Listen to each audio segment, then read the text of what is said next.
बिस्मिल्लाहिर्रहमानिर्रहीम। इमाम अली अलैहिस्सलाम का फरमान है, तलवार से लगाया हुआ जख्म जल्दी भर जाता है, लेकिन जबान से दिए गए जख्म बहुत देर से भरती हैं। जबान से जब इंसान किसी को तकलीफ देता है तो उसकी चंद वजूहात होती हैं। या तो हसद की वजह से होता है, वो उसे हसद करता है लिहाजा उसके खिलाफ बोलता है, या उसकी मुखालफत की वजह से होता है, मसलन कारोबारी मुखालफत है इसलिए वो उसके खिलाफ बोलता है, लोगों के सामने उसकी ऐब बयान करता है, या तनकीद की वजह से होता है। बाज़ अफराद को फजूल में तनकीद करने का शौक होता है। ये लोग महज तनकीद के लिए दूसरे लोगों के खिलाफ बोलते हैं, उनके लोगों के सामने ऐब बयान करते हैं, उनकी अच्छाइयों पर पर्दा डालते हैं। या फिर किसी को उकसाने के लिए होता है, यानी एक बंदे को दूसरे के खिलाफ उकसाने के लिए, उस सूरत में उसके ऐब बयान किए जाते हैं, उस पर तोहमत लगाई जाती है, उस पर बोतान लगाया जाता है, उसके खिलाफ प्रोपेगेंडा किया जाता है, उसको तबाह करने की कोशिश की जाती है। यानी कोशिश करते हैं वो अफराद कि वो इंसान तन्हा रह जाए। लोगों को उसके इतना खिलाफ कर देते हैं, इतना झूठ बोलते हैं उसके खिलाफ, उसकी अच्छाइयों को भी बुराइयां बनाकर पेश करते हैं। लोगों के सामने उसके ऐब को, जो उसमें नक्स होते हैं, हर इंसान में नक्स होते हैं, उनको बढ़ा चढ़ाकर बयान करते हैं ताकि वो इंसान अकेला हो जाए और लोग उसके मुखालिफ हो जाए। अमूमन ससुराल वाले अपनी बहू के खिलाफ ये काम करते हैं, या आपने देखा होगा कि बाज कारोबारी मुखालफत वाले या दुश्मन ये काम करते हैं। लेकिन हर जगह पर आप एक बात ज़हन में रखें कि जबान का जख्म अमूमन उसको दिया जाता है जो इंसान से कमजोर होता है, जो ताकतवर नहीं होता। उस कमजोर को जबान के जरिए तहकीर की जाती है, उसकी हकारत की जाती है, उसकी तजलील की जाती है। इसलिए सबसे बड़ा गुनाह जबान के साथ जख्म देना है। फारसी में इसको नीश जबान कहते हैं। नीश जबान यानी जबान के साथ डंग मारना, और इस्लाम ने इसको बहुत बड़ा गुनाह कहा है। रसूल खुदा सल्लल्लाहु अलैहि वसल्लम ने फरमाया, अल मुस्लिमु मन सलिम अल मुस्लिमूना मिन लिसानिही व यदिही। मुसलमान वो होता है जिसके हाथ और जबान से दूसरे मुसलमान महफूज रहें। यानी जिसके हाथ और जबान से दूसरे मुसलमान महफूज नहीं रहते, इस्लाम इसको मुसलमान नहीं तस्वुर करता। लिहाजा सबसे बड़ा गुनाह किसी भी इंसान को जबान के साथ अजियत करना होता है। जब भी आपके साथ ऐसा वाकया पेश आए, लोग आपको अजियत कर रहे हो, अमूमन ऐसे अफराद इंसान का जीना हराम कर देते हैं। आपने लोगों के सामने, यानी आम इंसानों के सामने, उनकी कोई बुराई नहीं करनी, उनके खिलाफ कोई बात नहीं करनी। अगर आप उनके खिलाफ कोई बात करेंगे तो वो गीबत होगी। गीबत बजाते खुद एक गुनाह है। इसकी शिकायत आइमा मासूमीन से करें, खुदा से करें। खुदा इंशाअल्लाह आपको उनकी शर से निजात देगा। मासूमीन ने चंद वज़ाइफ बताए हैं ऐसे लोगों की जबान बंदी के लिए।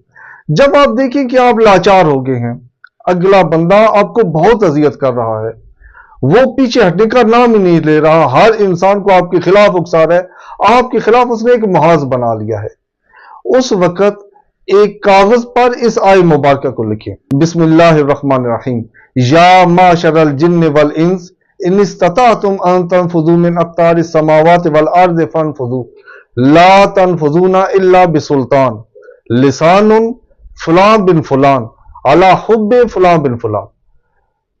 पहले फलां बिन फलां की जगह उस शख्स का नाम जो आपको अजियत कर रहा है उसका नाम और उसकी वालदा का नाम लिखें। दूसरे फलां बिन फलां में अपना नाम और अपनी वालदा का नाम लिखें। इस कागज को तय लगाएं और तय लगाकर इस कागज को किसी पत्थर के नीचे रख दें। इंशाअल्लाह कुछ ही अरसे में उस शख्स की मुखालफत हिमायत में तब्दील हो जाएगी। खुदा उसकी जबान पर ताला लगा देगा और वो आपके खिलाफ कभी कुछ नहीं बोल सकेगा। जब आइमा मासूमीन किसी इंसान का दिफा करते हैं तो उसकी जबान से फिर उस इंसान के लिए सिर्फ मोहब्बत ही निकलती है। एक शख्स रसूल खुदा सल्लल्लाहु अलैहि वसल्लम को नासज़ा कहता था, शेर पढ़ता था और शेरों में रसूल खुदा को नौज़ुबिल्लाह गालियां देता था, रसूल खुदा को बुरा भला कहता था। सहाबा को यह बात बुरी लगती थी। एक दिन असहाब उसको पकड़कर रसूल खुदा के पास ले आए और रसूल खुदा से कहा, या रसूलल्लाह, ये आपकी शान में जसारत करता है। रसूल खुदा सल्लल्लाहु अलैहि वसल्लम ने तमाम असहाब से पूछा कि बताओ इसकी क्या सजा होनी चाहिए। صحابہ نے کہا یا رسول اللہ یہ آپ پر یعنی حبیب خدا پر اس طرح کی باتیں کرتا ہے، اس زبان کو کٹ جانا چاہیے۔ رسول خدا نے کہا کہ بالکل کٹنا چاہیے۔ رسول خدا نے امام علی علیہ السلام کو بلایا اور ان سے کہا کہ اس شخص کی زبان کاٹ دو۔ امام علی علیہ السلام اس شخص کو لے گئے، تمام اصحاب بھی موجود تھے کہ علی ابھی زبان کاٹ دیں گے۔ امام علیہ السلام اس کو لے گئے، اس کو کھانا وغیرہ کھلایا، اس کو لباس دیا، نیا گھوڑا دیا، اس کو کہا چلے جاؤ۔ وہ شخص چلا گیا۔ اگلے دن رسول خدا صلی اللہ علیہ وآلہ وسلم مسجد نبی میں تشریف لائے، صحابہ بھی آ گئے۔ صحابہ نے کہا یا رسول اللہ کل آپ نے جس شخص کی زبان کاٹنے کا حکم دیا تھا، علی نے نہ صرف اس کی زبان نہیں کاٹی بلکہ علی نے اس کو بہت سارا مال و متاع دیا ہے، اس کو کھانا کھلایا، اس کو بھیج دیا۔ رسول خدا نے امام علی علیہ السلام سے پوچھا کہ تم نے اس کی زبان کیوں نہیں کاٹی؟ امام علی علیہ السلام نے فرمایا یا رسول اللہ میں نے اس کی زبان کاٹ دی ہے۔ صحابہ نے کہا یا رسول اللہ ہم نے خود دیکھا ہے کہ علی نے زبان نہیں کاٹی۔ رسول خدا نے کہا ٹھیک ہے اس کو بلا لیتے ہیں۔ اس کو بلایا گیا۔ رسول خدا نے اس سے پوچھا کہ کیا علی نے تمہاری زبان کاٹی تھی یا نہیں کاٹی؟ اس نے کہا یا رسول اللہ وہ زبان جو آپ کے خلاف بولتی تھی، جو آپ کی شان میں گستاخی کرتی تھی، علی نے کاٹ دی ہے۔ اب علی نے جو زبان مجھے دی ہے وہ فقط آپ کی مدح و سرائی کرتی ہے۔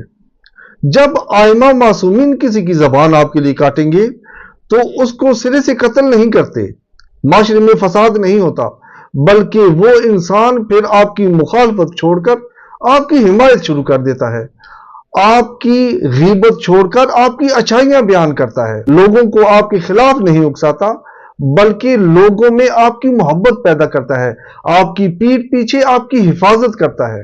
ائمہ معصومین معجزہ ہیں خدا کا۔ لوگوں کے سامنے کسی کی غیبت نہ کرے، کسی کی برائی نہ کرے کہ فلاں میرے ساتھ اذیت کر رہا ہے، اس کی شکایت ائمہ معصومین سے کریں۔ جو ذکر میں نے آپ کو بتایا یہ ذکر پڑھے، یہ ائمہ معصومین سے روایت ہے۔ آپ دیکھیں گے کہ ہمارے ائمہ اس شخص کی زبان کاٹ دیں گے اور اس کو وہ زبان عطا کریں گے جو آپ کے لیے سود مند ہوگی۔ اگر وہ شخص قابل ہدایت ہوگا تو اس کو ہدایت ملے گی، اگر وہ شخص قابل ہدایت نہیں ہوگا تو وہ اس کو فنا کر دیں گے۔